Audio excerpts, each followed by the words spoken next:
Welcome to North Texas Networkers, a show about connecting people across the DFW Metroplex. As realtors, we get the opportunity to meet and work with a variety of interesting people. And this is our chance to introduce you to them. Join us as we talk with our community influencers, share their inspiring stories, and reveal how and why they shape our local communities. I'm your host, Caralee Gurney. And I'm your co-host, Stacy Revely. Thank you for joining us. Good morning, I'm Caralee Gurney with the Mariposa Group, and I'm so excited today. We have Mike Hawkins, and we're glad to have him here on the show. But first, I want to thank Willowbend Mortgage and Craig Schrank for their sponsorship of our show and making it possible for us to meet great people like Mike Hawkins, who you are going to want to stay and hear this whole story. He's got an inspiring story about his life, where he's come from, where he's been, where he's going, and his family, and you're just going to find it to be a big encouragement. And so stay tuned, watch the whole show, because you're not going to want to miss it. Welcome, Mike. How you doing? Mike. Good. How you doing? Well, I didn't mention in my little intro there, but 7 years in the NFL. Yes. Very great time. Just truly blessed and an amazing experience.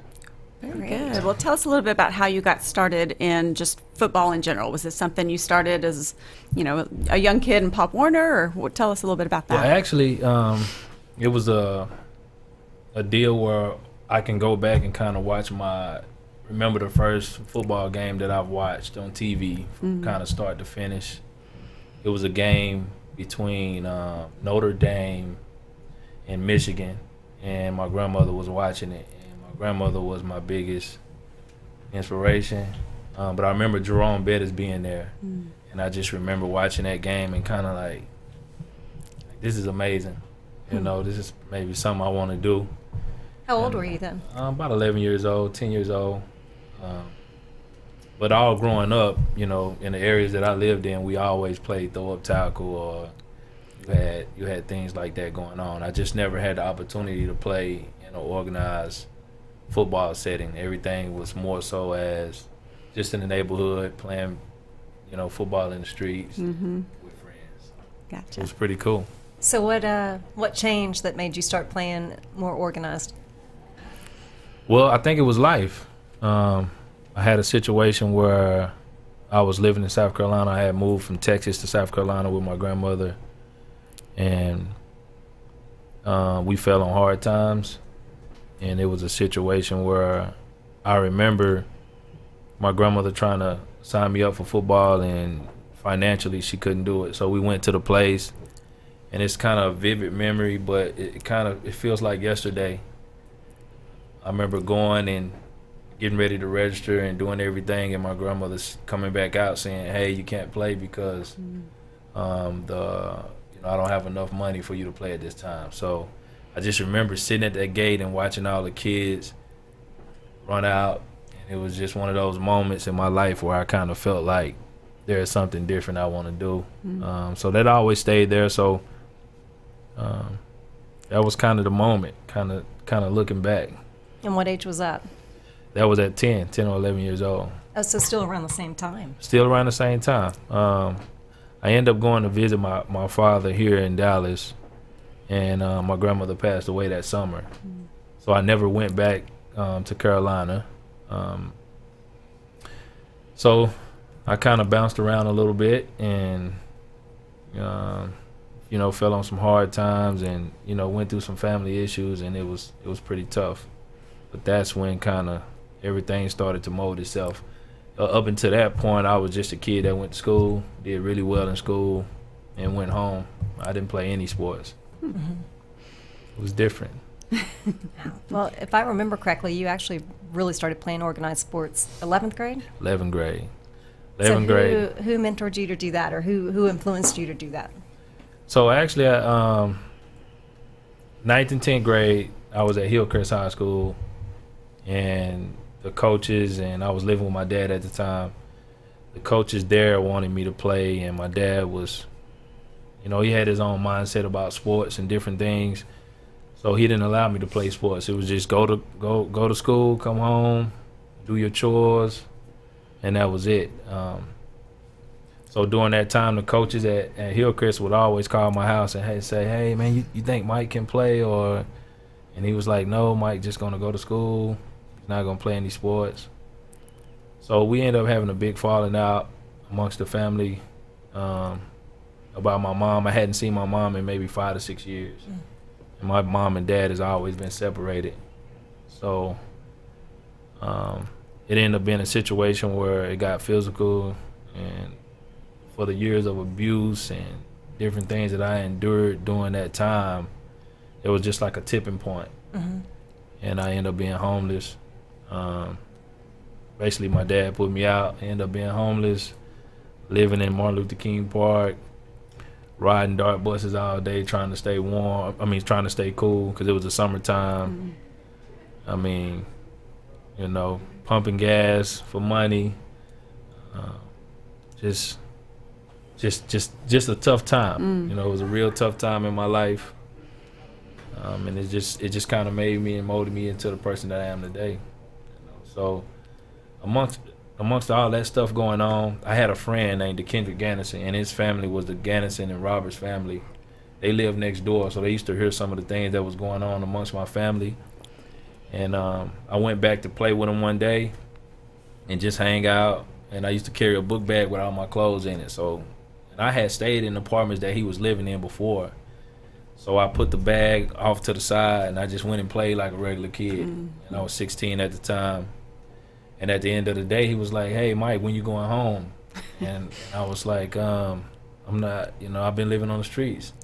And he was like, "What do you mean?" I was like, "Yeah, I've been living on the streets." And he was like, "Well, what happened?" And I kind of told him the story and broke it down to him. And then he went in the house and told his mom. And his mom came out, and she was crying. And her name is Trina Roberts. And she took me in. From that day on, she took me in, and she put me in a great situation. It was a true blessing to have her around. At that point in time, it's like God put her in my life, you know, at a perfect time. And so she sent me out to stay with her brother named Eric Gannison, and he still is, but back then he had a huge modeling agency going on, and he took me in, him and his family, Amy, and it was just amazing. I mean, they asked me what did I want to do. They got me enrolled into Carrollton, which is R.L. Turner, and asked me what did I want to do. And I said, well, I'm fast. I think I want to play football, you know. And so they took me in, and it was one of those deals where I walked in, and Coach Beck, Tim Beck, he's the coach of University of Texas now, but he was the coach of R.L. Turner at the time, and he was like, well, what do you want to do? He's like, I want to play football. So it kind of went from there. That's how I got started. That was the inspiration. Just trying to drive and do things to make sure I didn't let down the people that had stuck their neck out for me. It was great. That's amazing. So you start football in 11th grade, yep. Play for a couple of years in high school, and then what happens after high school? Well, during high school, actually, Coach Tim Beck was friends with Bob Stoops and Mike Stoops and those guys at OU. So I think they grew up together in Youngstown, Ohio, in that area. So, you know, given my background and Coach knowing my background in 11th grade, you know, I stayed with the Gannisons and the Roberts. In the 12th grade, after my 11th grade year, I became the #1 ranked corner in Texas, and maybe 2 or 3 in the nation. But Coach Beck guided me in a manner and kind of dealt with me, you know, like a father. He knew I needed that structure, that tough love, but somebody that kind of showed just attention and love to a young kid that was, you know, in a bad place. So it was really good. So I ended up, the family that I was living with was moving to Richardson, and I didn't want to move. I wanted to stay at R.L. Turner, especially coming off the situation of being homeless. So the quarterback's family, the Alexanders, they took me in. And it was truly the turning point in my life, given the times that we live in now, and me being in a family, you know, full of African Americans and never living outside my culture and seeing some things that my grandma endured as a young kid. It was like God put the Alexanders to take the feelings that I had towards that away. And they had 5 kids of their own. And I mean, it was truly, truly amazing. I mean, it was the first time I ever had pig in the blankets. It was the first time. It was the first time I ever had cheese queso. You know, it was all new experiences. All new experiences, and a different culture. It was just a different way of dealing with things, life, and the way they seen things and morals. And Mrs. Alexander was just amazing. You know, she was that mom that I needed. She was the best. Yeah. You know, she was the best. That's awesome. So with what you went through, and now you're a father, several kids, how does that change how you do dad? It's been probably for me, it's probably been my greatest accomplishment to have my kids. Simply because there was a point in time in my life, you know, where I was looking for someone that was just going to love me unconditionally and not anything being tied to it. So I always wanted a big family. I always wanted kids. It was really the turning point for me. It gave me something to kind of drive, to you know, something to drive me and push me to never give up. And the things that I endured as a young kid, being homeless and those type of things, it just, nothing as an adult has really been tough to me. Those, like being an adult and playing in college and making it to the NFL it's just been like a big dream or a big movie, because everything from 5 till 16 was so bad. So everything now is just, I enjoy it. Like, I enjoy the screaming, I enjoy the fighting amongst brothers, I enjoy the tender moments. I posted a deal yesterday about my daughter reading, and the reaction that she looks for. You know, I always look for that reaction. One of the toughest things for me being a father now is all the accomplishments that I had, I never really had a mother and father there to experience it. So my first NFL in college, my first pick in NFL, I never had nobody there. My first interception in college, nobody was there. So for me, I try to be there, you know, day by day and step by step with my kids in athletics. My wife does a great job with schooling and, you know, being that mother that I didn't have at the house every day. So it's truly a blessing. Well, tell us how you met Annabelle. Actually, I came home from college, and I had a little friend, actually, DeKendrick. He's like my little brother. And I had just bought a Cadillac Coupe de Ville. It was, to me, I thought it was like a Mercedes or something. It was pearl white, and he was just like, "Hey, you got a car? Hey, let's go to the mall." And I was like, "No, I don't want to go to the mall. Like, I'm not going to the mall." And he was like, "Let's go to the mall." And I'm like, "No." And he stayed on me for about 30 minutes. And so I go pick him up, and we go to the mall, and I remember walking to the restroom and walking back out, and Annabelle was walking out as well, I think out of Dillard's. And one of my friends tapped me. He was like, "Man, this girl is just staring at you." And I was like, I'm like, "Where at?" And he was like, "Over there." And I was like, "Oh my goodness. Like she's amazing." I said, "Well, I'm gonna walk over there." And so I walked over there and just kind of walked by, and she kind of looked back. I was like, so, you know, rest is history. Well, I have to ask, because Annabelle's here in the studio. Did you feel the same way? Yeah, I was kind of embarrassed. I was trying to play it off. Yeah. Hey, when you know, right? Yeah, exactly. Yeah. Exactly. That's so very cool. So in between all of this, so you've had the NFL career, And then you have started a charity as well. Yeah, it's called ICan. And I started in 2009 with a group out in Pleasant Grove. They had a team called the Hurricanes. Mm-hmm. And I had a friend named Sir Mays and Jadron Moore, Jadron Powell. They came out and they used to ask me to come out. But my friend Jay always, when I was a young kid, I used to play a lot of basketball, and I would be walking like 6 to 8 miles to play basketball. And after the gym, he would always ask me, hey, do you wanna ride home and different things like that. So I was like, he's always been that positive voice. No matter what he was going through in life, he's always been that positive voice, that kind of spoke into my life. And they asked me to donate and come out and help out with some kids, an organization that they had out in Pleasant Grove. So I would go out, and then we decided to start a team, my team, and it was based with Allen kids, Highland Park kids, and Pleasant Grove kids. And it was my intent behind it was to bring kind of different cultures together around Dallas, because up until the age of 16, I never crossed 635 from South Dallas. I never seen what this side of Dallas looked like, and it's just, for me, it's amazing to even think about that now. But those guys, I remember looking at that team and looking at that name, and I was like, there's ICan in Hurricanes, and I was like, man, the biggest thing that I seen with youth kids is when I asked them to do something, or if I showed them something and they couldn't do it, they would say, I can't do that.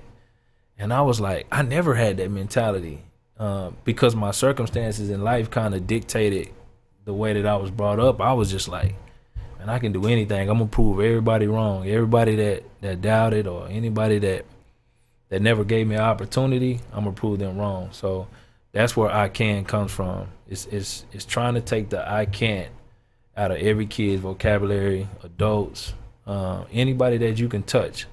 It's taking that I can't out of their vocabulary, and I can do anything that I put my mind to. And then the Philippians verse, Philippians 4:13, which is I can do anything through Christ that strengthens me, and that's where it comes from. That's the sole foundation of everything. I love it. Would you mind talking about the photo on the stream right now? Oh yeah. Yeah. So there is two phenomenal kids from two different backgrounds. The one on the right is Ben Smith. He's a slot receiver at Highland Park, and I met him actually through ICan and helping a guy that I met at a Bible study down at Royal Oaks, and it's been pretty great to be in that kid's life. I've been in his life since he was in the 3rd grade. Wow. And it's he's a junior going into his senior year, and he's probably going to attend SMU or University of Texas on a football deal. And the other kid is Prince Dorbach. Prince Dorbach is probably the #1 rated defensive end in the country right now, and he goes to Highland Park as well. And he has a unique story like mine. A family took him in and has done some great things for him, and I see a lot of special things coming from those kids. So when you consider yourself a life coach for them, so I know you're sending these kids to D1 schools, which is incredible, but what are you doing in the background of their lives? How are you mentoring them more mentally? Just speaking into their lives about the daily things that they don't get from everybody else. What I've seen is my unique goal that I think God has blessed me with is being able to relate to the kid. A lot of the kids that I have trusted me with their secrets that they wouldn't tell their parents. Mm-hmm. I've been able to guide them through situations. They can call me at 2 a.m, 3 a.m, whenever they need me. Everybody has my number. It's been phenomenal. If you were to think of one circumstance with one kid, and I don't mean say his name, but yeah. What would you say was probably your most inspirational kid that you've had a situation with that you would share? I've had so many. There's a kid, and I won't say his name, but there's a kid that's probably gonna play on Sundays one day. He went through a real tough time at the college that he was at, and he was struggling pretty tough, and he ended up getting shot. And this kid has been, to see him come back from that situation, and that situation that happened to him really wasn't his fault. It was just a kid being naive, not in a bad situation. He loves music, so that was the setting of everything that ended up, becoming a situation with him. But just to see where he's come back and fought, and now he's back up and running, and probably is going to play on Sundays one day, has been probably one of the best situations that I've seen, one of the toughest situations I've seen. And then the kid Prince, I think the kid Prince lost his mom at an early age, and I think his dad just kind of went back to a different place, and him and his brother, have been on their own, and that family that that took them in at Highland Park has just done wonders with them. So it's been great to kind of walk this walk with him, and him being so highly recruited, and to see where he's going. I mean, it's just the sky's the limit for that kid, and he's smart. He's a phenomenal kid. His character, high character guy. Yeah, it's amazing. Amazing. That's very cool. So when you were in the NFL, you were with a couple different teams, yes, correctly? Yeah. And so if you had to pick one, is there a memory from one of those teams that really stands out above the others? I would say I don't want to pick one team, but I would say I could take something from every team that kind of helped me become the person that I am today. When I was in Green Bay, the experience with just coming there, getting that opportunity, being at the first team that gave me opportunity to kind of change my life, playing with Brett Favre and playing with Aaron Rodgers, being drafted with Aaron Rodgers. There are several guys on that team that I still communicate with today, and it's truly amazing. And then with the Cleveland Browns, that was a big moment for me in my career, because that was the first time that I was alone and I had to fight it out and grind it out. And leaving Green Bay at the time maybe wasn't the best thing that happened, but being in Cleveland taught me, that the NFL was a business. It wasn't that high school dream, or that you can just get away with just doing things your way. You had to do it a certain way. You had to learn to be a pro. Being in Minnesota, it was probably one of the peaks, but probably one of the most important years of my life, because I ended up breaking some ribs and puncturing my lung in a game there. So, going back to what we talked about at the beginning of, playing football and starting in 11th grade, I think I lost some time of how to get your body ready, getting used to tackling, getting used to being hit. Yeah. So I think I lost in that from that standpoint. From kids that grow up playing all their life, their body become immune to certain things. So I have a question. I know you probably struggled in a different way than a lot of NFL players, just by what you just said. But yeah. If there were one struggle that you think is probably the most difficult thing for a player starting in the NFL, what do you think it is? So, and I'm gonna say this because I know everybody can relate to this, whether you're a man, a woman, a child. So that feeling if you got a job and you maybe get in trouble at that job, or you're a student and you have a test, and you maybe didn't prepare for that test the way you should, and you get those butterflies in your stomach, or you get that feeling in your stomach. For me and most players that I know, every day you go to work, you have that feeling in your stomach.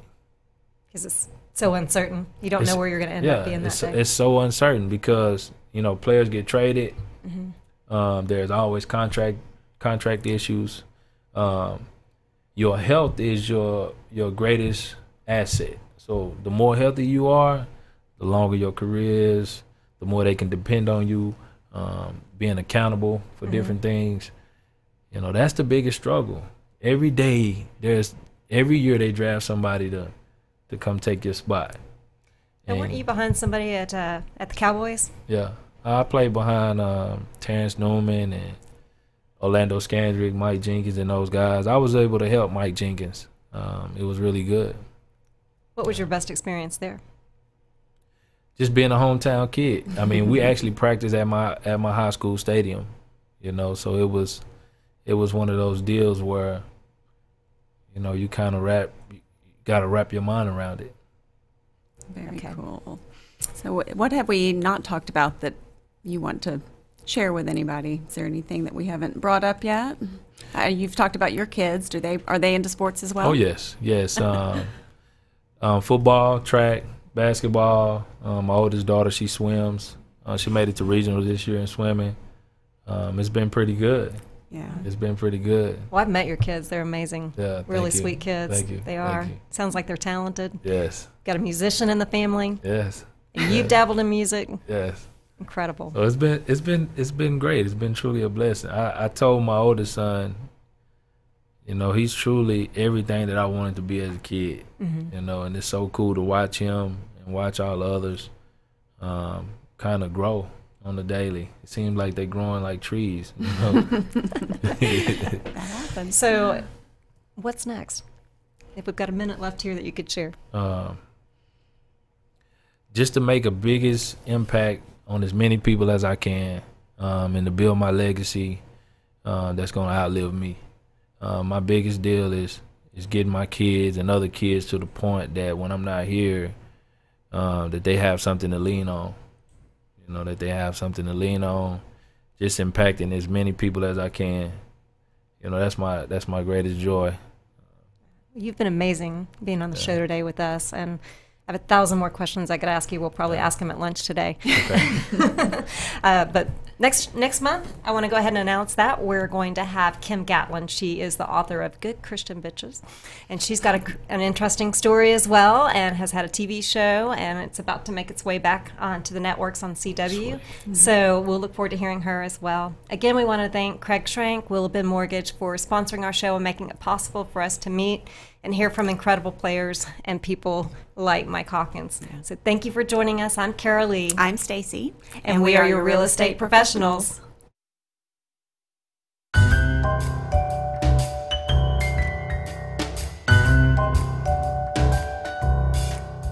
Thank you for joining us on North Texas Networkers. Visit our website, MariposaGroupDFW.com. That's MARIPOSA